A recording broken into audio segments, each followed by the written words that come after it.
decidió ayudar de dos maneras. Uno, creó el Centro Símil de Salud Emocional, donde otorga 90,000 consultas mensualmente en la línea de ayuda gratuita 800-911-3232. Dos, impulsa el apoyo psicológico y salud emocional, instalando consultorios para brindar atención psicológica presencial gratuita. Hechos sí, palabras no. Atentamente, Víctor González, Doctor Símil. Atención. Si eres mujer y vives algún tipo de violencia física, psicológica o sexual, en el Centro Simi de Salud Emocional, Simisae, estamos listos para apoyarte. Ponemos a tus órdenes el 800-911-3232, la línea morada donde los 365 días del año, nuestros psicólogos expertos te ofrecen asesoría gratuita. No estás sola. 800-911-3232, opción 8. La línea morada para brindar asesoría y acompañamiento a la mujer. Hola, muy buenas tardes. Son las 6 de la tarde con 1 minuto. Bienvenidos a este Simichat.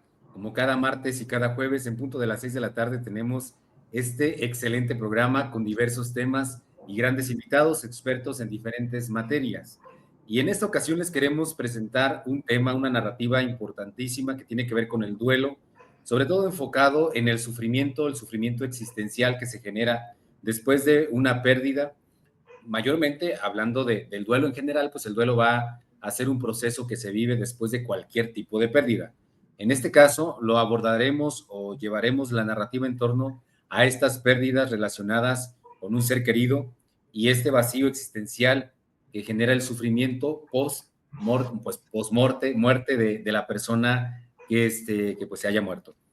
Para esto tenemos a dos grandes invitados, de verdad que estamos muy contentos de tenerlos aquí presentes en este programa y vamos a empezar por Angélica. Angélica, ella es psicóloga de Simisae, ella colabora con el Centro Simi de Salud Emocional junto con un servidor y también tenemos al invitado, a tanatólogo Osvaldo. Osvaldo, la verdad es que es un gusto poder contar con tu presencia porque sabemos que eres una persona con muchos escapularios y cosas por hacer, pero Osvaldo Loera Cervantes, él es experto en tanatología y el acompañamiento a personas que viven en alguna situación de duelo.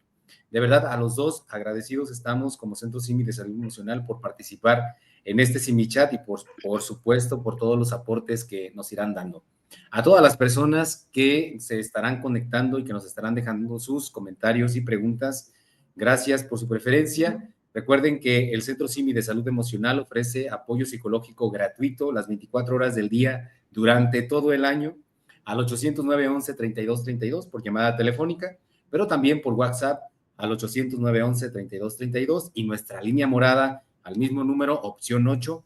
En caso de que viva o conozca algún caso de violencia de género, por favor, compartan esos datos y nuestra página www, ya estaba viendo los saludos, simisae.com.mx, estamos para servirles, estamos para atenderles. Sin más, vamos a iniciar con nuestro tema.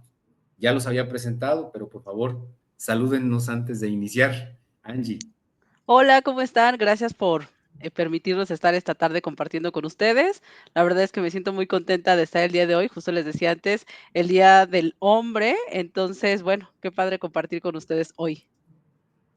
Gracias. Osvaldo, mucho gusto nuevamente. Muchísimas gracias, Manuel, Angie.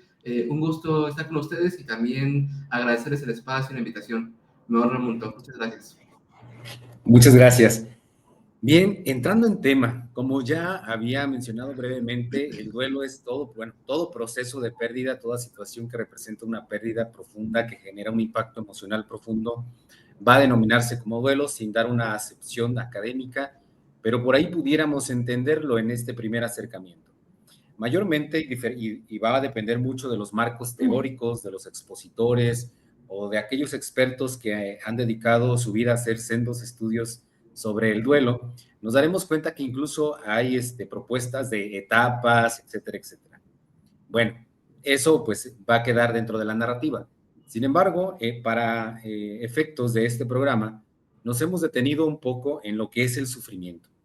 Este sufrimiento que mayormente las personas en una situación de duelo logran percibir y apenas logran verbalizar.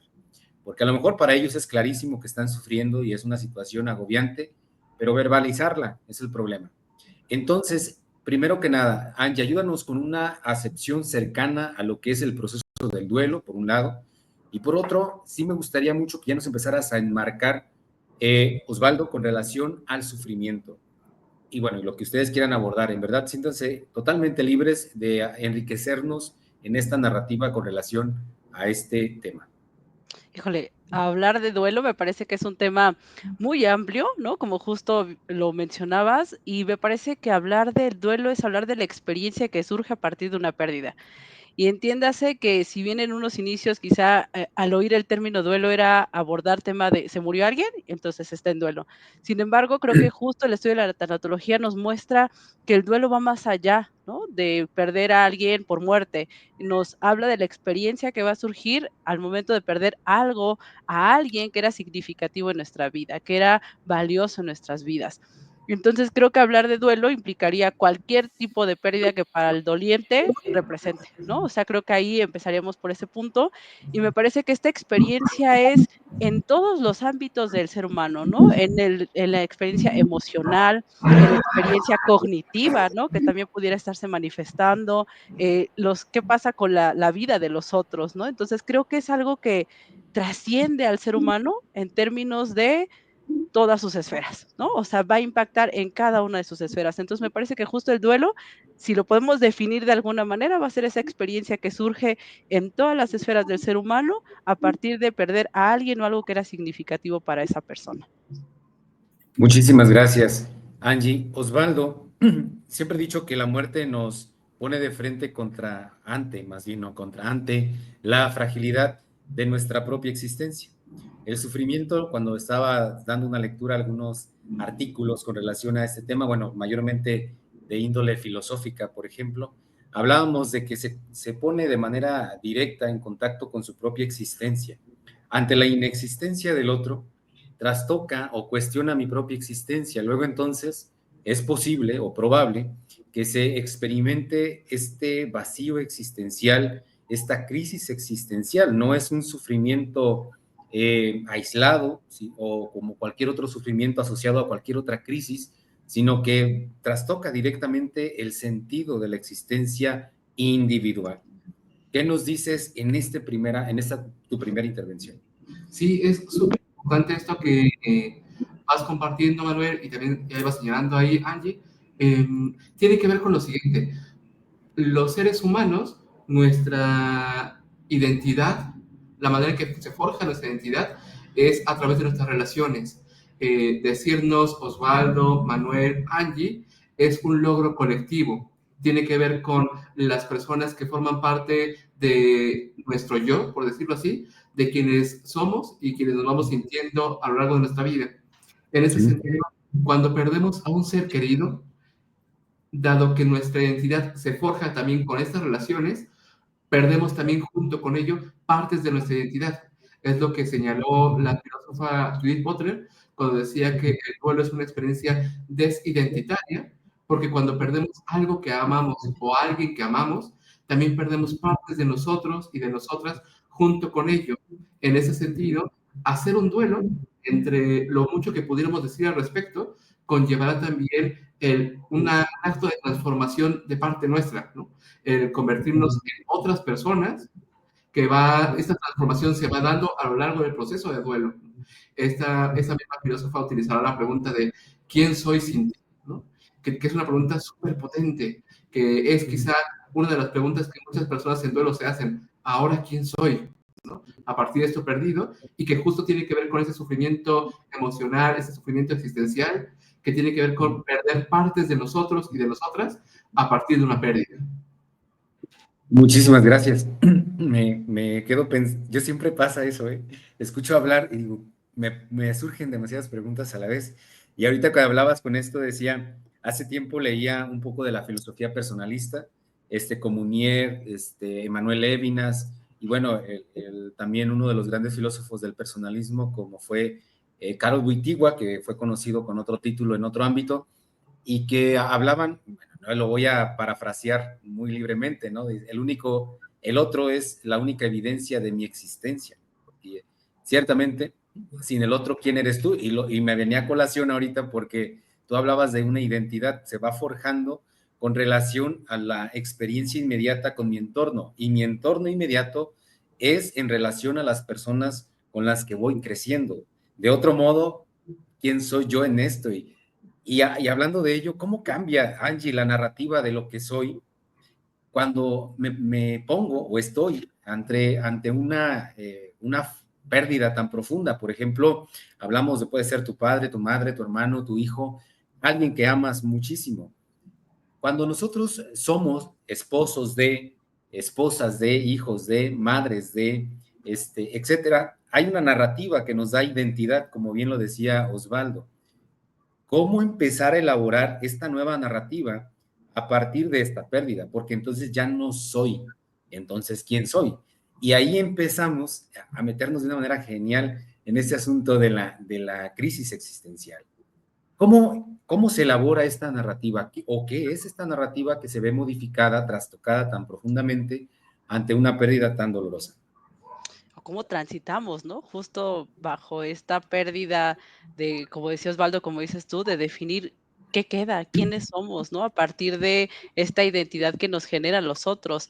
Y que ahorita justo pensando en esto, evoco como estas frases tan comunes, ¿no? De escuchar, es que si pierde un hijo es no, si pierde su mamá es huérfano, ¿no? Si pierde esto es viuda, si pierde un hijo no tiene nombre, ¿no? Y cosas así, que de repente surgen. Y el tema aquí que siempre me surge es, bueno, ¿y en dónde quedó nuestro rol de, por ejemplo, de mujer, de hombre, ¿no? Y en ese sentido, quizá desde ahí partiría a lo mejor esta definición de, okey, perdí como, en este sentido de mi identidad en términos de un rol que fui ejerciendo en la sociedad, ¿no? Y con el otro, pero finalmente sigo yo, ¿no? Me parece que sería como un principio también el hecho de decir, soy muchos roles en la vida, pero finalmente mi rol, ¿no? A lo mejor desde que yo asumo, por ejemplo, como mujer, este es mi rol y quizás sí perdí el rol de madre, ¿no? Porque se fue el único hijo que tenía pensando en eso, pero quizá tenga otros hijos, ¿no?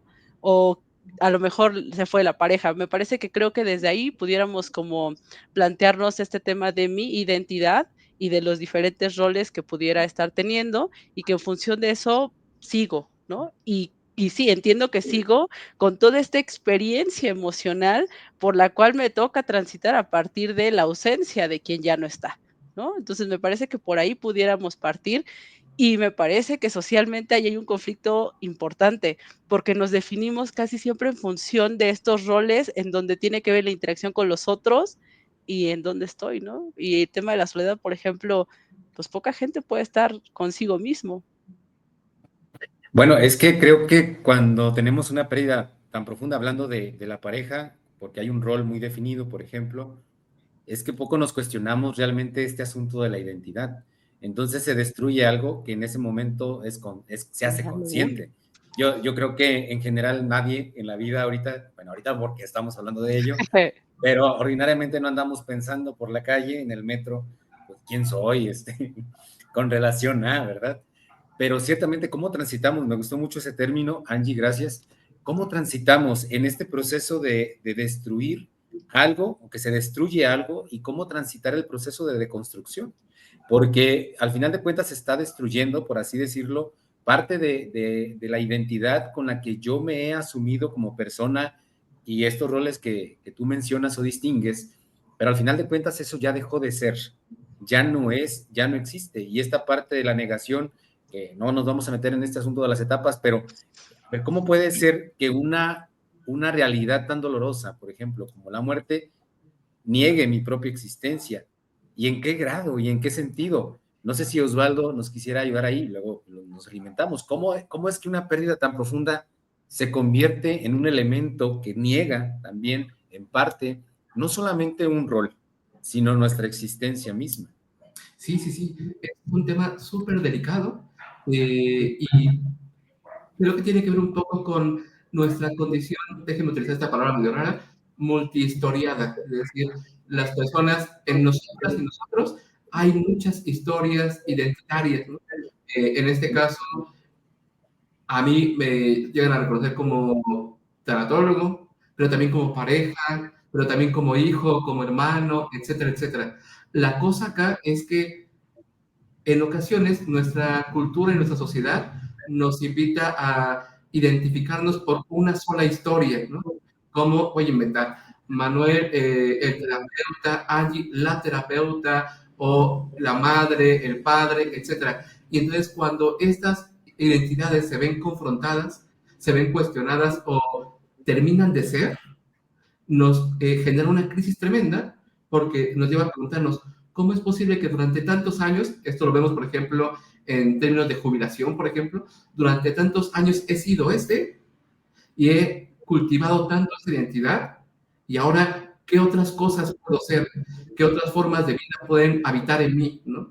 Y creo que un antídoto a esto tiene que ver con poder no olvidar las múltiples historias que habitan en nosotros y nosotras para poder tener como lugares de alojo, ¿saben? Como lugares donde poder decir, sí se acabó esta forma de ser, pero afortunadamente hay otras formas de ser que siguen presentes en mi vida.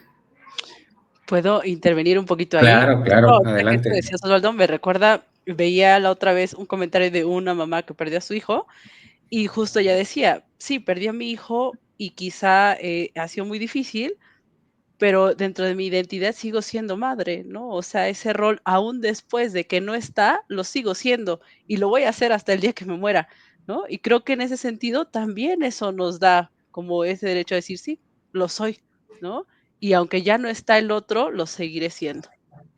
Claro, lo que pasa es que tal vez hay una situación que trasciende, que es la condición, ¿no? La condición de madre que trasciende a un rol. Que un rol tal vez puede ser como limitado en ciertos contextos, incluso ámbitos culturales.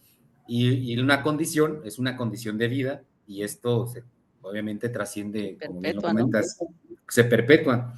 Y hablando de lo que dejo de ser, con relación a lo que mencionaba también Osvaldo, a mí me venía a la mente de pronto es que desde chiquitos, o a lo mejor ya menos que en mis tiempos o tiempos atrás, pero se decía mucho, estudia para que seas alguien, algo, estudiar para ser alguien, como que si no estudiando, pues ya no eres nada, ¿no? En relación a qué.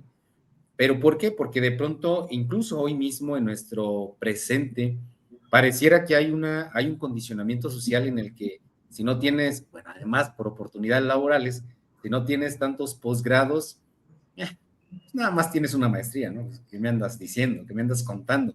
Y nos vamos definiendo a partir de ahí, de los títulos que eventualmente construyen nuestra propia narrativa, ya lo decían también, construye más o menos esta historia que llamamos historia de vida personal que se va construyendo a partir de las decisiones cotidianas. Pero a ver, ¿cómo entonces retomar este sentido ontológico del ser?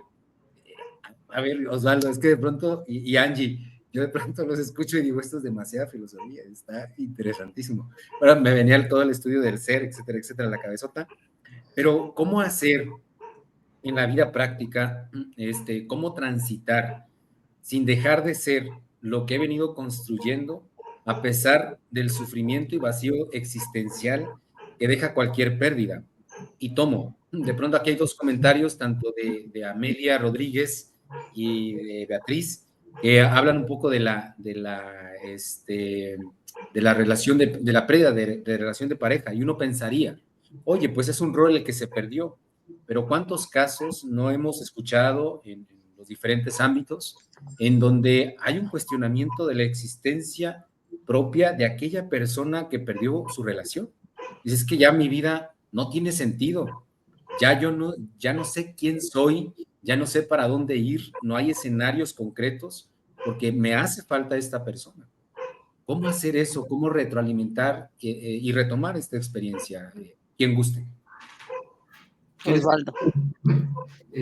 Por un lado, toca decir que los duelos nunca vienen solos, sino que los duelos vienen con su propio mundo, con su propio contexto. En ese sentido, respecto a la pregunta que se hacían ahí, Amelia decía respecto a si será lo mismo el duelo por el fallecimiento de alguien, duelo por enfermedad o el duelo por el término de una relación, son duelos bien distintos. Y justo en tanto que son distintos, requieren comprensiones distintas. Creo que uno de los grandes sesgos en ocasiones en los videos y transmisiones respecto al tema del duelo y de la tanatología es querer como homologar las experiencias del duelo como en una misma línea teórica, una única forma de comprenderlo. En ese sentido es importante reconocer que la experiencia de perder a un ser querido por un tema de enfermedad va a ser bien distinta al término de una relación de pareja u otras pérdidas tan contextuales. Puntualmente con respecto al término de una relación de pareja, es bien curioso porque lo interesante acá es cuando perdemos a alguien, a un ser querido por muerte, se van generando como historias, como relatos respecto a quién fue para mí, en qué lugar le acomodo, cómo continuar con su legado, etcétera, etcétera, etcétera. Sin embargo, cuando la pérdida se da, el duelo se da por el término de una relación de pareja, los dilemas, las preguntas son bien distintas. Sobre todo, aunado a que en nuestra cultura occidental hay un predominio tremendo con respecto a eso que llamamos pareja, ¿no? Pareciera de pronto como una meta de, si tienes pareja, un checklist, ya estás como realizado, realizada, etcétera, etcétera. Muchas personas cuando termina su relación de pareja se ven un poco respecto al fracasé nuevamente. ¿Será que nunca voy a conseguir una pareja? ¿Será que siempre estaré solo o sola? Además de esta soledad, como ya lo iba señalando Angie hace un momento, esta soledad con un tono despectivo, como una tonalidad de fracaso. Son aspectos que necesitamos cuestionarnos en el acompañamiento del duelo para irnos preguntando de dónde vienen estas ideas respecto a lo que consideramos pareja, cómo vimos esa separación, porque de paso hay separaciones que pueden ser un gran logro, un gran alivio, como por fin logramos separarnos sin lastimarnos, sin violentarnos. Hace un momentito que había su cortina respecto al tema de las líneas de atención que brindan, ¿no? Me parece súper importante, porque tiene que ver con esto, porque hay muchas pérdidas, separaciones de relaciones amorosas que se dan con temas de violencia, con temas de hostigamiento, con temas de machismos, y son otros aspectos del duelo que requieren ser reconocidos para ser explorados y cuestionados y hallar formas de vincularnos y desvincularnos de maneras seguras y amables y cordiales. Pensaba un poco por ahí. Y que al final del día justo me parece que la intención es desde esta validar los duelos de cómo lo transita cada persona, cómo lo vive cada persona, en función de pues no es lo mismo, ¿no? Evidentemente, justo por lo que menciona Osvaldo, pero al final del día también, ¿no? Tiene que ver con esta construcción de las relaciones, ¿no? De cómo nos fuimos vinculando con el otro, de cómo se fue orquestando todo para que al final del día el duelo se viva y se transite de manera distinta, ¿no? Creo que partiendo de ahí no podríamos ver si yo pierdo, por ejemplo, a mi papá, quizá lo viva de una manera distinta a la que lo vio Manuel o lo vivió Osvaldo, ¿no? Si fuera el caso, entonces, justo partiendo de ahí, en esa respuesta que da Osvaldo a mí, tiene que ver con eso, con dependiendo de cada persona va a ser su experiencia y desde en ese sentido nos toca validar esa experiencia, ¿no? Y jamás decir, porque yo no lo viví así, no, ¿me explico? Entonces creo que iría en función justo de entender la interacción que el otro tenía, el significado que tenía para la persona y en función de eso, ¿no? Me parece que ya es tan sencillo, por eso distinto. O sea, no lo Claro. podemos ver igual. Sí, y me parece excelente cómo lo puntualizan, porque homologar todos los duelos de la misma manera e incluso pretender utilizar las mismas estrategias es un error terrible, ¿no? Porque tocan algo esencial, la manera en cómo las personas fueron construyendo toda su estructura conceptual con relación a X realidad. Por ejemplo, lo de la pareja, ¿no? Habrá lugares en donde en efecto es un fracaso y hasta causa de vergüenza el hecho de que tú estés solo o sola, ¿sí? Porque hay una construcción social inmediata que desaprueba una realidad de vida en donde alguien dice, yo quiero estar solo, pues ¿qué te pasa? ¿No? Eso no es normal dentro de este contexto. Y digo, todavía tenemos muchos lugares de esa manera, incluso ya menos que más, pero todavía hay regiones en donde si no te has casado antes de los 25 años, ¿qué está pasando con tu vida? ¿No? Etcétera. Sí tiene que ver muchísimo con el marco conceptual que se va construyendo y que a la base tiene un bagaje cultural tremendo, ambiental, que es donde nos desarrollamos, y que a lo mejor habrá hoy en día sectores de la población o de la sociedad que ya no están cargando con todo esto, pero que todavía hay muchísimo. Pero me quedo con esta parte de que no podemos homologar todos los duelos de la misma manera, porque pues es un error. Y de pronto pareciera que sí, y no sé si ustedes compartan esta idea los dos desde sus áreas, con este asunto de las etapas de duelo, ¿no? Que de pronto a mí me parece que caen en esta pretensión de homologar los duelos, ¿no? Como así, no son lineales, ¿no? Absolutamente, yo le llamo, son una cosa de telaraña, la persona al centro y todas esas etapas que tú puedes identificar según el marco teórico, se dan en ese desorden armónico incluso. ¿Por qué armónico? Porque se está organizando algo a partir del caos. Bien, antes de irnos al corte, vamos a tocar los saludos y porque hay algunos comentarios algo larguitos, para ver si los podemos integrar a la narrativa, ya sea antes del corte o después del corte. Bueno, Emanuel Rivera nos deja sus saludos, Denise, saludos, Angie, Anaí, saludos, gracias, Ale Murrieta, Firedich, saludos, Lili, saludos, Diana, Vanessa, saludos, gracias, y Giovanni Cervantes, saludos, y Amelia nos decía, en lo que comentan, es lo mismo el duelo por fallecimiento de alguien o duelo por enfermedad o terminar una relación. Ya hablábamos que había una diferenciación importante, no se pueden homologar, cada situación es única, cada situación es una variable dentro del proceso de acompañamiento. Y Friedrich nos dice que una puntualización, el perder a un hijo se llama huérfilo. Un término ahí grecolatino, ¿verdad? Muy bien usado.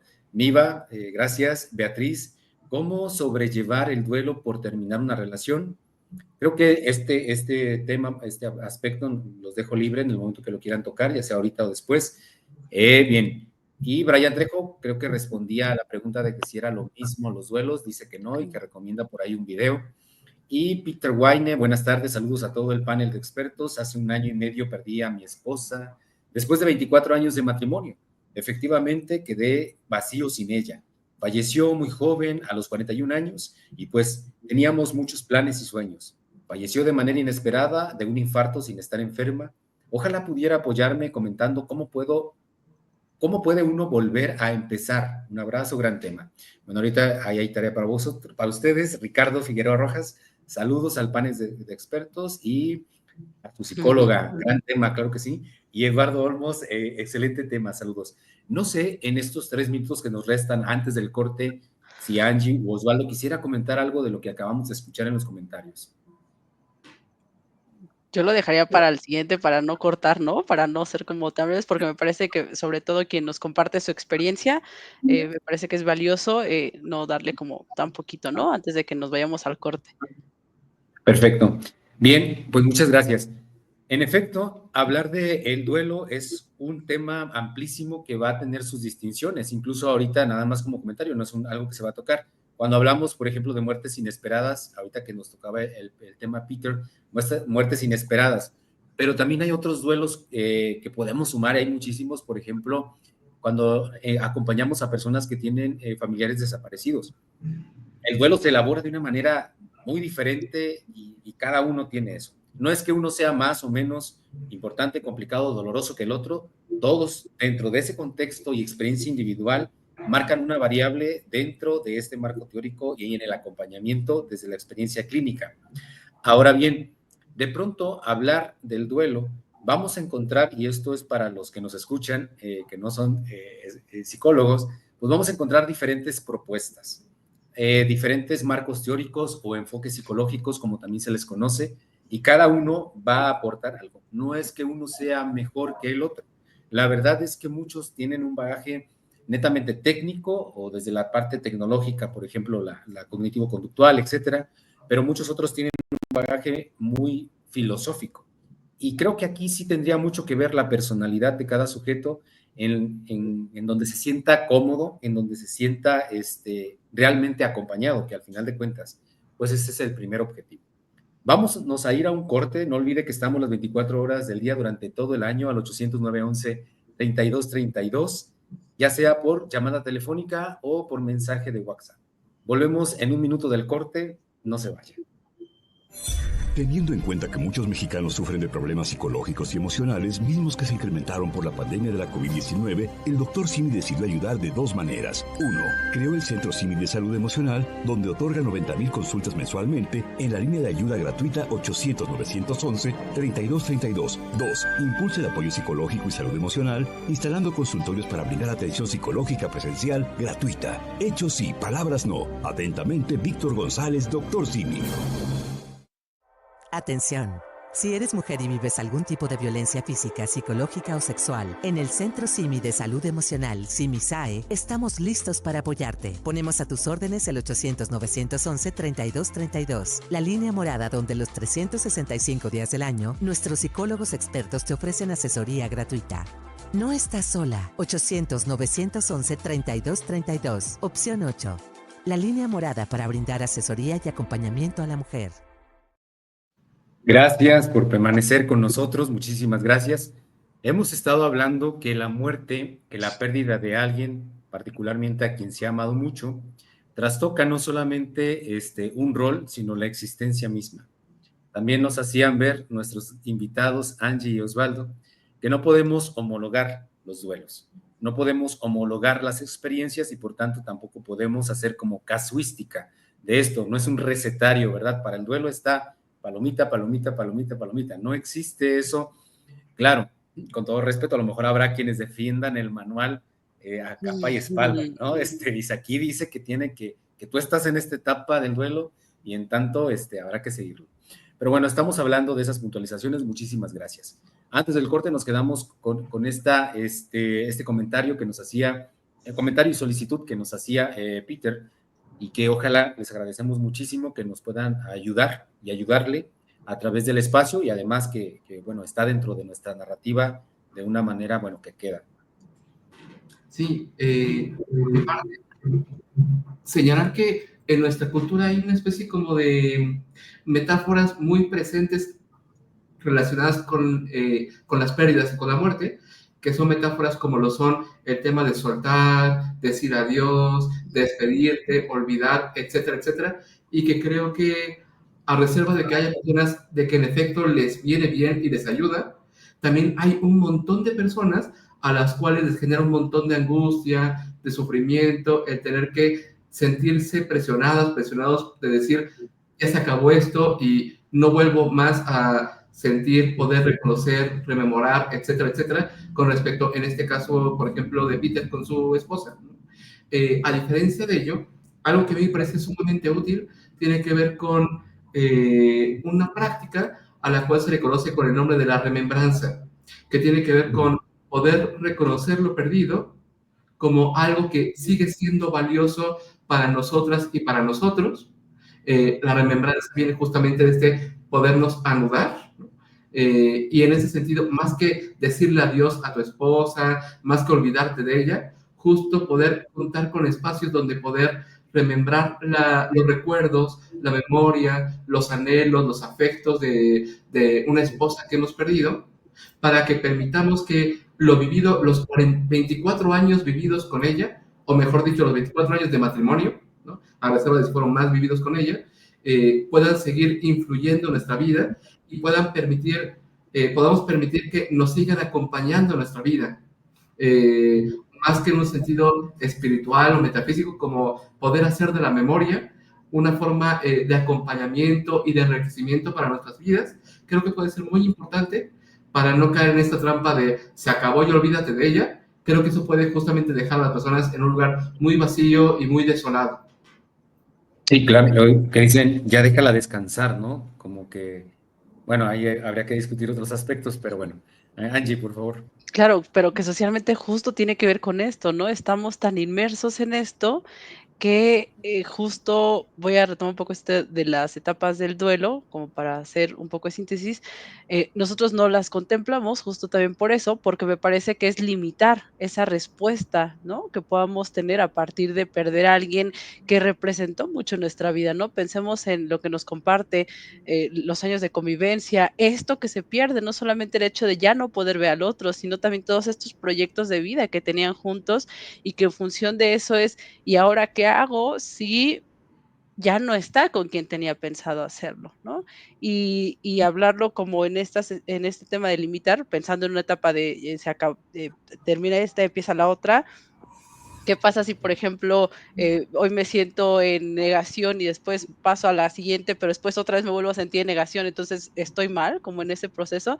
Y me parece que justo como dice Osvaldo, es validar toda esta experiencia que para él es significativa y que en términos sociales está muy limitado porque ya no le llores, este tema de olvidar, que a mí me parece que el olvido, pues, a menos que haya una lesión en el cerebro, ¿no? En el hipotálamo, en alguna zona específica con la memoria, pues olvidarías, ¿no? O un Claro. Alzheimer, pero otra manera me parece que es justamente resignificar quizá esta experiencia, a partir de ya no está, pero sí tengo todo esto que al final del día, una frase como muy conocida en Andros, ya no está contigo, pero está en ti, ¿no? En esta posibilidad de darle en tu vida ese espacio que merece por el tiempo que compartiste con ella, por ejemplo, ¿no?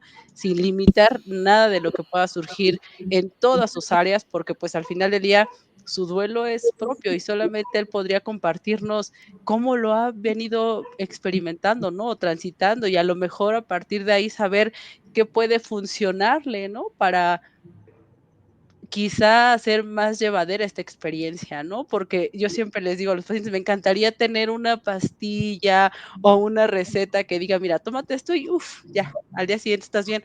Pues no se puede, ¿no? Entonces, en función de Ujú. eso, creo que cada caso sería que él pudiera buscar ese acompañamiento para que le acompañen a ir reconociendo toda esta experiencia y a partir de ahí resignificar y darle ese lugar a su esposa, ¿no? O sea, que le permita a él como entender que ahí sigue, ¿no? En este sentido que compartía justo Osvaldo hace un momento.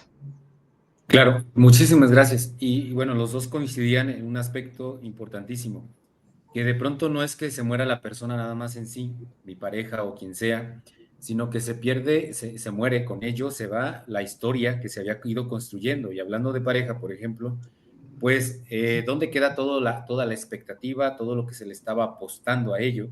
De tal manera que incluso hablando de una muerte repentina, como la que refiere, pues de pronto, oye, pues de la noche a la mañana me piden, lo digo entre comillas, que cambie de dirección. Eso no es posible. Por un tiempo tal vez ni siquiera va a ser necesario, ¿no? Me debo mantener donde estoy, pero eso sí, como bien lo mencionaba, individualizar el proceso y para ello habría que ir a la orientación psicológica oportunamente para que esto no se convierta o no tenga los factores de riesgo asociados a un duelo complicado. Porque un duelo complicado, retomando desde el inicio de la narrativa, pudiera comprometer la existencia en diferentes aspectos, este vacío existencial pudiera prolongarlo. ¿Por qué? Porque a partir de esta pérdida tan profunda, resulta que no logré, ¿sí? Construir mi vida de una manera diferente, adaptarme a esta realidad en la que esta persona ya no va a estar nunca, pero tampoco aprendí a vivir con lo que iba teniendo todos los días. Entonces, ¿cómo empezar a transitar con este asunto de volver a hablar sobre mí, volver a construir mi narrativa a pesar de la ausencia permanente de esta persona? Y ya lo mencionaba, no se trata de olvidar porque eso es imposible, pero sí se trata de que tampoco eso detenga la construcción de tu vida. ¿Cómo empezar a hacer esta recapitulación, Osvaldo? Sí, a mí me parece que un factor importantísimo tiene que ver con contar con espacios donde nuestra historia se encuentre en el centro, ¿no? Por acá leyeron un comentario, alguna invitación de si ya, una respuesta a un comentario que decía si ya habrá ido a terapia o no. Lo valioso de la terapia no es tanto pagar la consulta, ¿no? Sino lo valioso de la terapia es contar con un espacio, con una relación en donde mi historia ocupe ese centro, ¿no? Y pueda volver como a tejer esa historia de mi vida, de quién soy ahora, qué quiero hacer conmigo, cómo me es posible, por citar lo que comentabas, Angie, hace un momento, cuáles son las condiciones en que me sería más llevadero vivir este proceso. Y sobre todo, dado que, como bien se señalaba ya, cada pérdida y cada duelo es bien distinto de una persona a otra. En ocasiones hay un montón de solicitudes respecto a qué libro me podría ayudar para vivir esto, para vivir mejor lo otro, etcétera. Y aunque pudieran la literatura orientarnos, brindarnos información, lo cierto es que cada persona va haciendo su propio camino de duelo.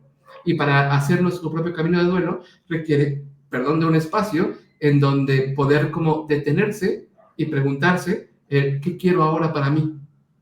En este mismo sentido, respecto a esta expresión que lleva señalando Manuel, respecto al tema del duelo complicado y todo ello, tengo una postura bien puntual al respecto, que tiene que ver con que creo que lo complicado de los duelos tiene que ver más con los contextos complicados en los cuales se vive, que con propiamente algo que esté mal o diferente o anormal dentro de las personas. Y esto lo digo sobre todo retomando o trayendo a la memoria a historias de personas en donde justamente van viviendo su pérdida al mismo tiempo que la violencia que viven en casa, la discriminación, el rechazo, ya no llores por ello, ya déjalo descansar, como señalabas, Manuel, etcétera. Justo estas condiciones complicadas, a mí me parece, son las que configuran estas complicaciones del duelo. Entonces, sumando a esta misma respuesta, creo que algo muy valioso es contar con contextos seguros, tanto terapéuticos, pero también familiares, sociales, laborales, colectivos, donde nuestro dolor sea respetado y acompañado.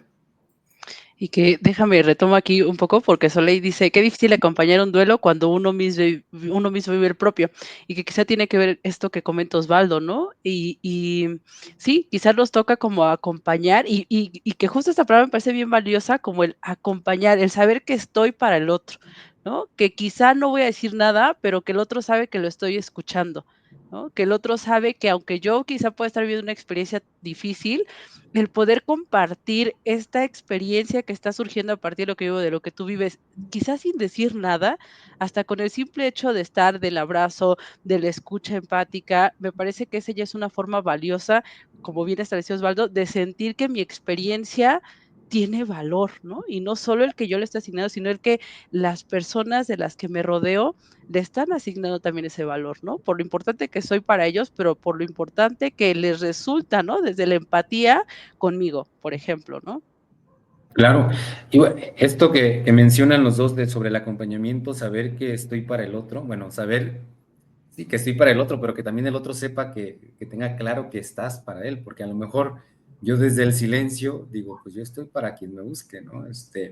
Aquí ando, por aquí ando, pero este encuentro con el otro, ya sea desde el acompañamiento o desde su entorno inmediato, con la familia, con amigos, esto que se teje la red de apoyo, es sumamente importante porque me parece lo que dice Osvaldo fundamental, porque no es lo mismo transitar por un duelo y todo lo que implica en la soledad, en el silencio de tus procesos, a que tengas a personas, ya sea profesionales o no, que están ahí para ti en diferentes momentos, sobre todo porque hablando de que en ocasiones se transita, hablando de etapas, de una etapa a la otra, y hay personas que dicen, es que hace 6 meses ya estaba bien, no sé por qué hoy me siento de la fregada, me siento muy mal, es que retrocedí, me estanqué.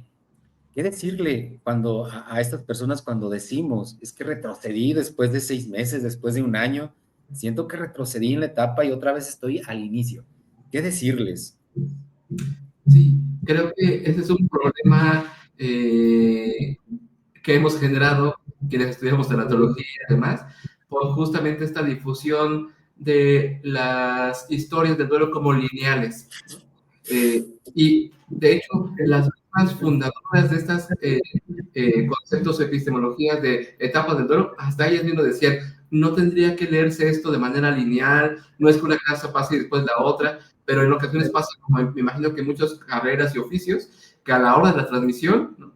Se va comprendiendo como de, a veces ahora más claro, como de primero paso 1, paso 2, paso 3, y justo eso genera consecuencias que tienen que ver con que llegan pacientes a terapia diciendo, me siento retrocediendo, o me siento estancándome, o me siento que volví al comienzo, etcétera, y que tiene que ver con este pensamiento lineal.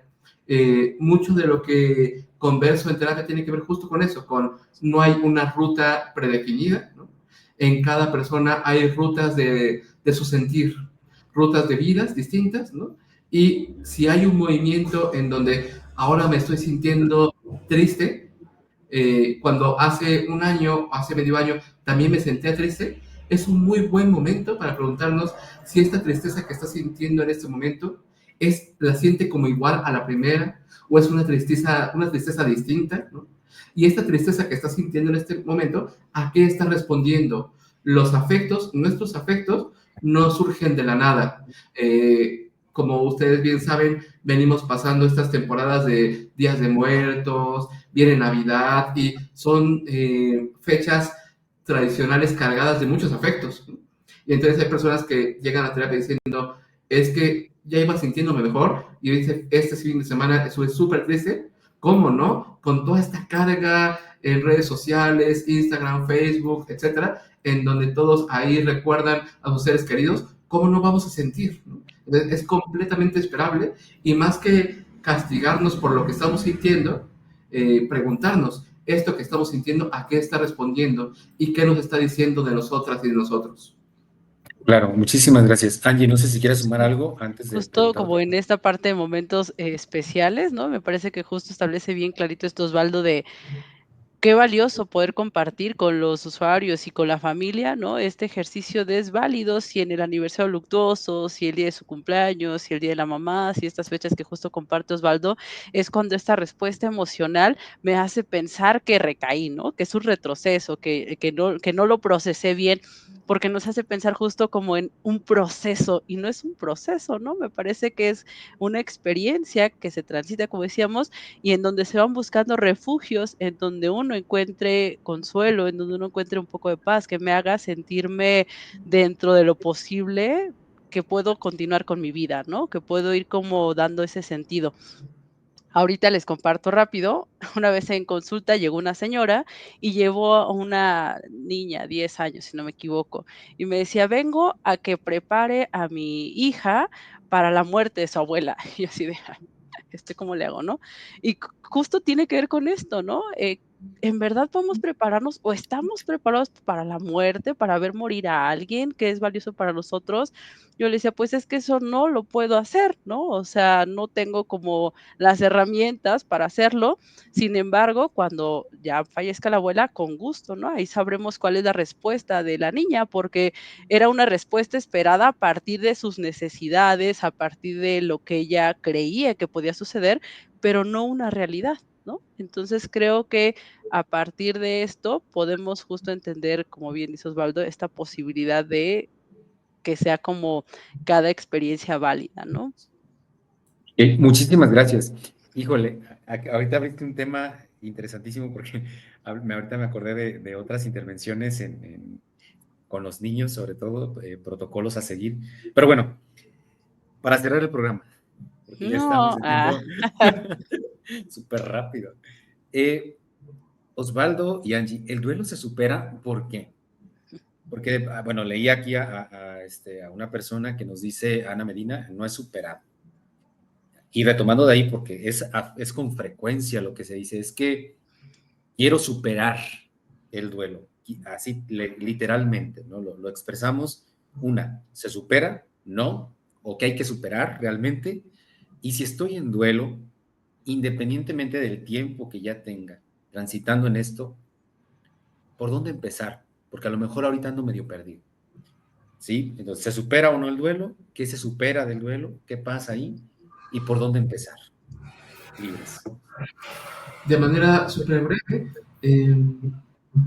aunque dependerá mucho del lugar teórico desde el cual se hable, por lo menos en lo que a mí respecta, no me resulta tan afín la expresión de la superación del duelo por dos razones. Una, que nos hace gestar la ilusión de que va a llegar el momento en donde estaremos como limpios y limpias de la pérdida, del dolor, de la tristeza, como si hubiese sido cosa del pasado.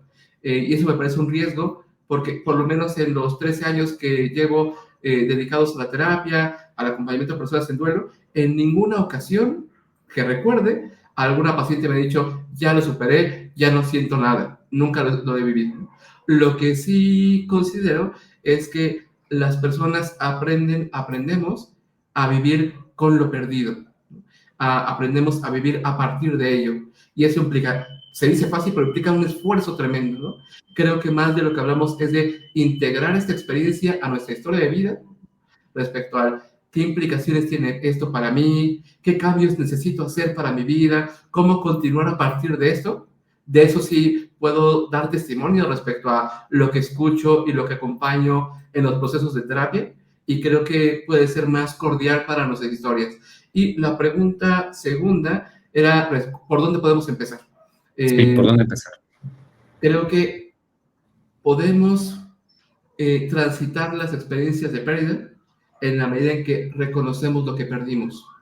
Entonces, un buen comienzo tiene que ver con contar con espacios, sean relacionales como la terapia, u otros espacios culturales, religiosos, amistosos, incluso artísticos, donde poder representar y poder dar cuenta de qué fue lo que perdí. También eso sirva dicho sea de paso, como no todo es con terapia. Habrá personas a las que les venga muy bien hacerlo a través del arte, hacerlo a través de ciertas comunidades, hacerlo, como mencionado Manuel, con el tema de la desaparición forzada, a través de colectivos y colectivas, a través de espacios sagrados para algunas personas que sean más afines al tema de la religión, pero sí que resulta valioso contar con un espacio donde poder empezar a historizar qué fue lo que perdimos.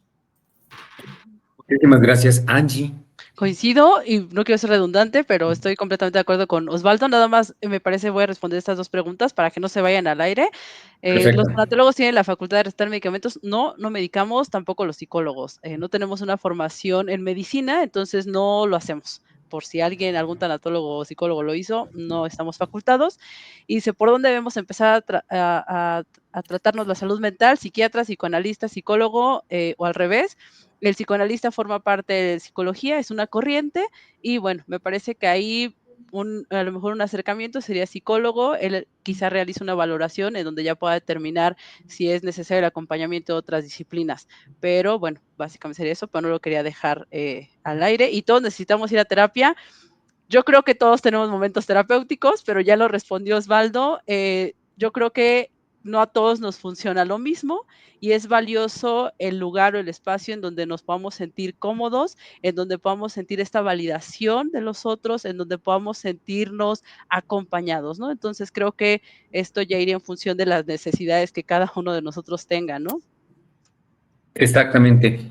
Y al final de cuentas, como también ya lo mencionaban, una de las finalidades es reducir el dolor emocional. Está asociado directamente con el sufrimiento y un medio de ellos es la expresión. Expresión que puede ser cualquier entorno, como ya lo puntuaba muy bien Osvaldo y como bien lo concluía Angie. Y por supuesto, agradecidos, Osvaldo, por tu presencia como Centro CIMI de Salud Emocional en este CIMI Chat, en verdad. Gracias por los aportes. Por supuesto que los tiempos siempre nos comen muchísimo y más con temas tan profundos, pero ojalá que podamos coincidir en lo inmediato, nuevamente en una segunda parte de este primer tema, pero de antemano y en un primer momento, muchísimas gracias por lo que nos has aportado. Lo comento antes de despedirnos. Angie, también, muchísimas gracias, compañera, por tu presencia y porque, bueno, ella nos hizo la recomendación. Invitemos a Osvaldo, dice, y de verdad agradecido. Desde el año pasado. Desde el año pasado, sí. Sí. Desde el año pasado, ya se nos hizo. Muchas gracias, Manuel, muchas gracias, Angie, por la invitación, por el espacio. Un gustazo estar acá y celebro mucho que se cuente con estos espacios para conversar y para difundir información. Muchas gracias. Gracias. Angie, gracias. Pues muchas gracias también a los dos por estar, por compartir. Osvaldo, muchas gracias por querer estar. Y bueno, no me gustaría más que en otro momento podamos coincidir. La verdad es que Osvaldo tiene 2 libros que, yo creo que este segundo sería valiosísimo poder hacer un espacio compartiendo tu libro, Osvaldo. Muchas gracias. Oye, nos hubieran dicho antes. Okay. Wow, muchísimas gracias. Pues ahí estará ya anotado en los siguientes temas seguramente para que nos presente lo que nos propones, indudablemente lo que nos propones en tus libros. Muchísimas gracias. Y bueno, para todos los que se hicieron presentes en el programa con sus comentarios, con su like y con sus preguntas, muchísimas gracias. Recuerden que todos los martes y todos los jueves en punto de las 6 de la tarde tenemos CIMI Chat a través de Facebook por CIMI Radio. Es un gusto y como saben, nuevamente, las 24 horas del día durante todo el año tenemos atención telefónica y también a través de mensaje al 809-11-3232 visiten nuestra página www.simisae.com. Tenemos espacios para talleres que se están brindando constantemente, indudablemente más de uno será de su interés y para eso estamos, para seguir promoviendo el cuidado de la salud emocional de la población en general. Nuevamente, gracias por su presencia, gracias Osvaldo nuevamente, gracias Angie, y ojalá que podamos coincidir en otro momento. Hasta luego. Teniendo en cuenta que muchos mexicanos sufren de problemas psicológicos y emocionales, mismos que se incrementaron por la pandemia de la COVID-19, el Dr. Simi decidió ayudar de dos maneras. 1. Creó el Centro Simi de Salud Emocional, donde otorga 90,000 consultas mensualmente en la línea de ayuda gratuita 800-911-3232. 2. Impulsa el apoyo psicológico y salud emocional, instalando consultorios para brindar atención psicológica presencial gratuita. Hechos sí, palabras no. Atentamente, Víctor González, Dr. Simi. Atención. Si eres mujer y vives algún tipo de violencia física, psicológica o sexual, en el Centro Simi de Salud Emocional, Simisae, estamos listos para apoyarte. Ponemos a tus órdenes el 800-911-3232, la línea morada donde los 365 días del año, nuestros psicólogos expertos te ofrecen asesoría gratuita. No estás sola. 800-911-3232, opción 8. La línea